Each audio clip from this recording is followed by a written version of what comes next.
The midnight visitor. It was past midnight. The pale light of the moon spilled into Einar's bedroom through the half-open curtains. She lay on her bed, scrolling through videos, the quiet hum of the night wrapping around her. The house was completely still, or so she thought. A faint sound broke the silence. Tap tap. She froze. It sounded like soft footsteps just outside her front door. At first, she told herself it was probably the wind, but then it came again, clearer, closer. Her heart began to race. Slowly, she put down her phone and stepped toward the door. Through the peephole, she saw movement. A dark shadow shifted on the other side. "Who's there?" she called out, her voice trembling. No answer. She reached for her phone, turning on the flashlight. That's when she noticed the doorknob. It was slowly turning. Einar stumbled backward, her breath quickening. The door creaked open just a few inches, and standing in the gap was not someone she recognized. A tall figure in a long black coat filled the doorway. His face was hidden in shadow, but his eyes, cold, lifeless eyes, locked onto hers. "I know your name," he whispered. "But you'll never know mine." And then the lights went out. The room was swallowed in darkness. When Einar tried to scream, no sound came out. The darkness felt alive. Einar's hands shook as she fumbled with her phone, trying to find the flashlight again. But before she could, she heard it, slow, deliberate footsteps entering her home. Step, step, step. They were not rushed. Whoever or whatever was inside wasn't afraid of her. The sound of the door quietly closing behind him made her blood run cold. "Einar." The voice was closer now, a low whisper that seemed to crawl inside her mind. "Do you remember the dream you had last night?" Her breath caught. Yes, she had dreamed last night. In it, she was standing in an empty street, and a man in a black coat had been watching her from the shadows. She had woken up before he could speak. "How do you?" she began, but stopped. She could see him now, standing at the end of the hallway, just a darker shadow among shadows. His stillness was more terrifying than any sudden movement could have been. "You left the window open," he said softly, his head tilting to one side.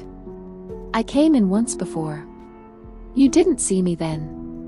Einar's legs trembled. She wanted to run, but her body refused to move.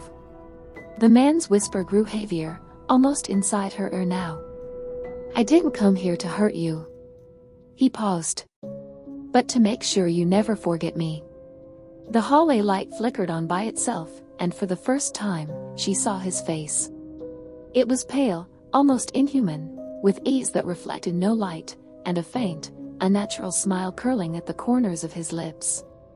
The lights went out again. And the last thing Einar felt was a cold hand on her shoulder. Einar couldn't move. The cold hand on her shoulder tightened slightly, not enough to hurt, but enough to make her understand that she wasn't dreaming. Her thoughts were chaotic. Run. Scream. But then she heard something she didn't expect. Breathing. Not his. Hers, ragged, fast, and someone else's, from right behind her ear. Slowly, she turned her head. There was nothing but darkness. And yet the whisper came again. "You let me in and now I can stay." The figure moved past her, into the corner of the room, where the moonlight didn't reach. In the dim glow, his body seemed to fade, as if he was sinking into the shadows themselves. Einar stumbled backward toward the door, fumbling for the light switch. When she flipped it on, the corner was empty. Her chest rose and fell rapidly. "He's gone," she thought. But then she noticed the window. It was closed. And written on the glass, in foggy, finger-drawn letters, were the words. That night, Einar didn't sleep. She left every light on, sat in her living room with her phone in her hand, and waited for the first sign of morning. When the sun finally rose, she felt her body relax. Maybe it had all been in her head. By afternoon, she tried to return to her normal routine. She cooked lunch, washed the dishes, even opened the windows to let the fresh air in. But then she noticed something strange. Her front door was unlocked. She was certain she had locked it that morning. Slowly, she reached for the handle, her pulse quickening. When she pulled it open, her breath caught in her throat. On the doorstep lay a single black glove. It looked old, worn, and far too large for her hand. Inside the glove was a folded piece of paper. With shaking hands, she opened it. The handwriting was sharp and uneven, as though written in haste. "Don't forget to leave the window open tonight." Einar dropped the note, heart pounding. She backed into the house, locking the door twice. But deep down, she knew it didn't matter. Because somewhere, in the daylight shadows of her own home, she could feel ease watching her. And a voice, silent but clear, whispering inside her mind. Night came faster than Einar expected. She double-checked every lock, closed every curtain, and kept the lights on in every room. Still she felt the weight of something unseen pressing in. 11:27. She sat on her bed, phone in hand, watching the clock tick toward midnight. Nothing will happen. Nothing will happen, she told herself over and over. The lights flickered. Once. Twice. Then they went out completely. Her phone's flashlight clicked on instantly, but it barely pierced the darkness. The air in the room grew heavy, colder with every breath. And then from the far corner came that voice. "You locked the door, but I'm already here." Einar's phone slipped from her hand, clattering to the floor. She turned toward the corner and saw him, the tall figure in the black coat, eyes glowing faintly in the dark. "I told you," he whispered, stepping closer, "I only wanted you to remember me."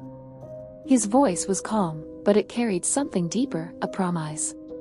When he was only an arm's length away, Einar gathered all her strength and screamed. "Get out." The sound seemed to ripple through the room like a shockwave. The figure froze. For the first time, his smile faded.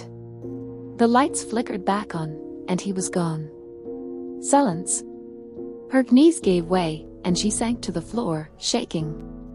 Maybe it was over. Maybe she had driven him away.